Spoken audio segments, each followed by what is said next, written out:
So if you have an older house and you have a lot of these 2-prong outlets around and you want to change them out for the 3-prong outlets, then this is the right video.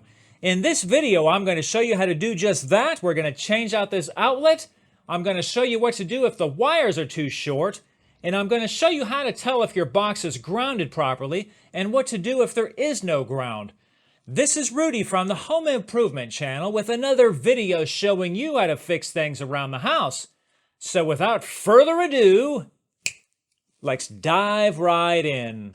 All right, so if you're not comfortable working around electricity, this video is really for educational purposes only, so do this at your own risk.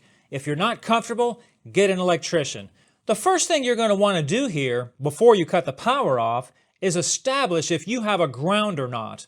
Now, the easiest way that you can do this, now this is a painted screw, so we're going to have to take the screw off. So we'll go ahead and remove the cover here so we can get to the ground, because this plug doesn't have a ground. So you'll want to determine between the right side, this is where your hot is always going to be, and ground. Now if we have 120 volts right there, which we don't, we have 33 volts, which is a really oddball number. We should have what we have here, which is 122 volts. But we don't, so this box isn't grounded. So let's go ahead and cut the power off, and we'll pull this box out, or we'll pull the plug out rather, and look inside and see what's going on. If you're finding any value in this video, please click that like button below and subscribe to this channel. I come out with videos like this as often as I can. All right, so obviously some of those boxes from the 70s or 60s or whatever are made out of that brown Bakelite, and that my test I just showed you is not going to work because it doesn't conduct. So hopefully there's a ground wire inside if that happens. If not, stay tuned and I'll show you how to fix that at the end. Well, workaround, okay? Let's go ahead and get this plug removed. All right, got the screws out, and oh my, somebody really shortchanged me on the wire here, so I think we'll lengthen this wire. I'll show you how to do that real quick. Let's undo, and obviously make sure when you're doing this that your power is off, okay? Sometimes it's just easier to remove the screws entirely on this, especially if the wires are short, and I've got all the screws out, so the outlet is free. All right, so it looks like we do have a ground twisted together in the plug. It's just not hooked up, right? So I went ahead and straightened out all the loops that were going around the screws here so that we can splice these and make them a little longer.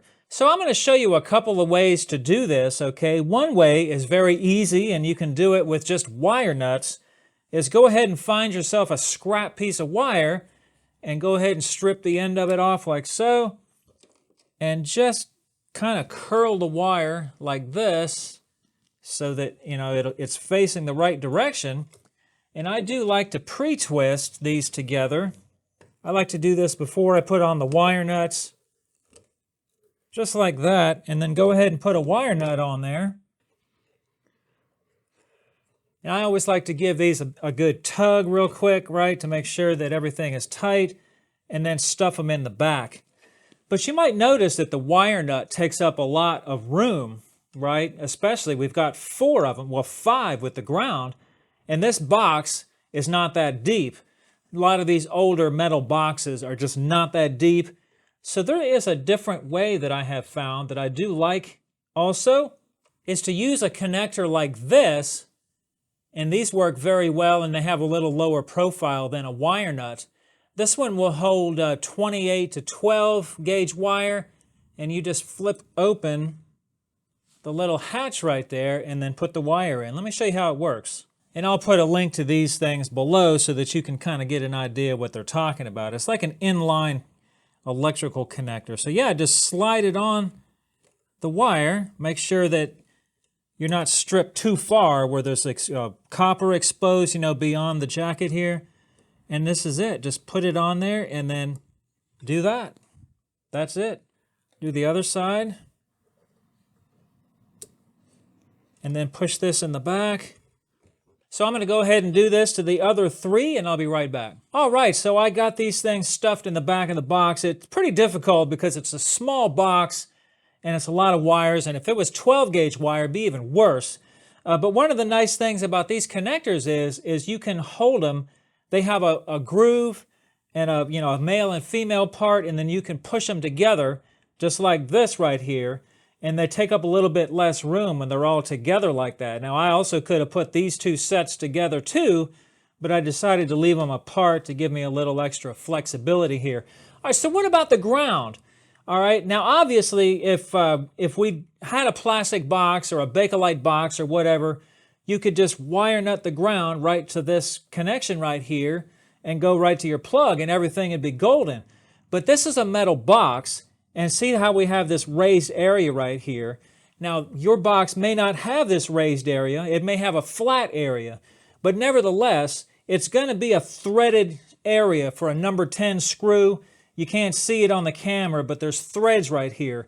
You don't want to go through the other holes with your ground, like the mounting holes where you would put a screw through to hold it to the wood. You don't want to use those holes. So what I want to do is I want to run a pigtail from here to the box, right? And then put it under a screw head, a green screw head. And then I also want to run a secondary pigtail to the plug.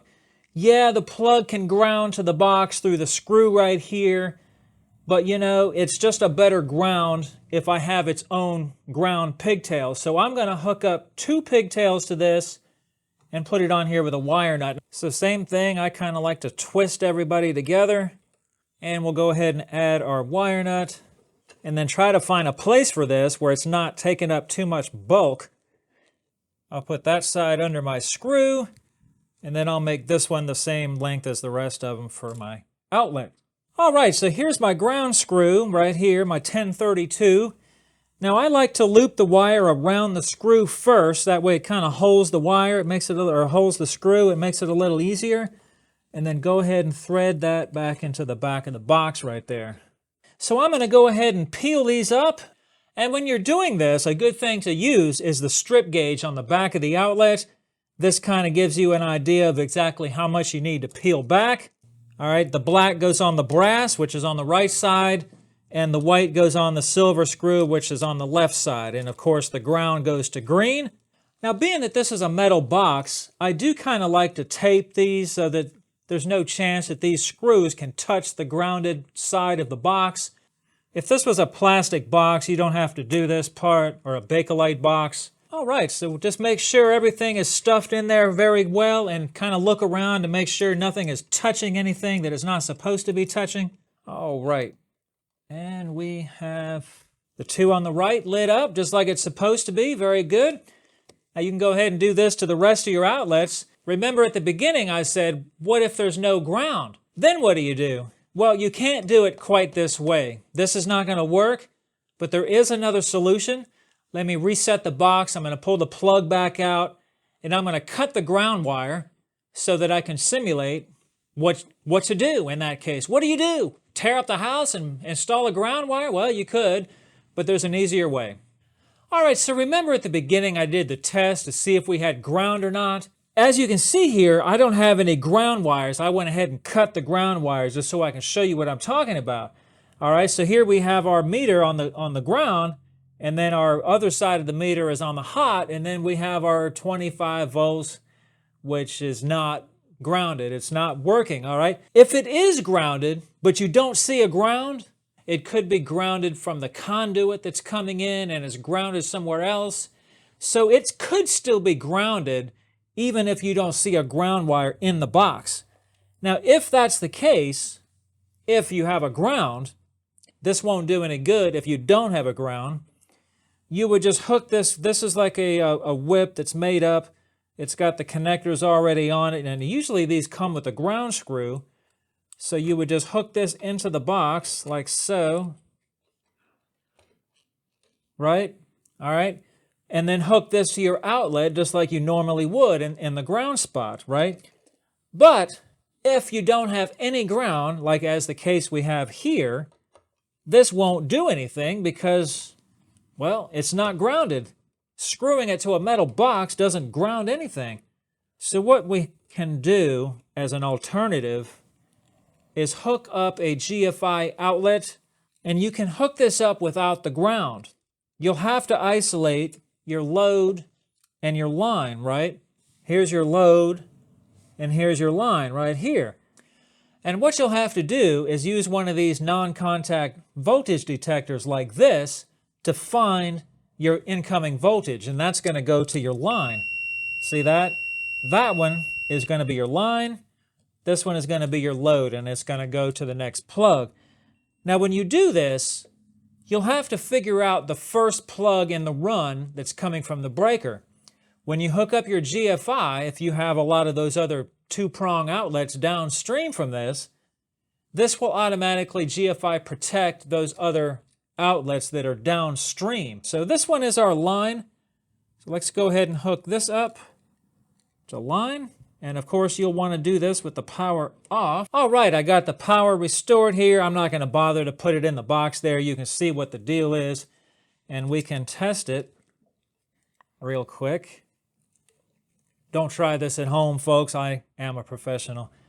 As you can see, we have the one light in the middle, which if you look at the legend, it means open ground. All right, so we're not done yet, all right? Let's just say that I put this in the box and I put my cover on, but now it looks like a normal outlet. Well, when you buy these things new, they come with a sticker pamphlet, just like the one I'm showing you right here. Well, all you have to do is put that on, not here, but on the cover, right below the outlet, no equipment ground, and then that will warn people that this is not a grounded outlet. All right? That's all there is to that. I hope this video has been helpful. Thanks for watching.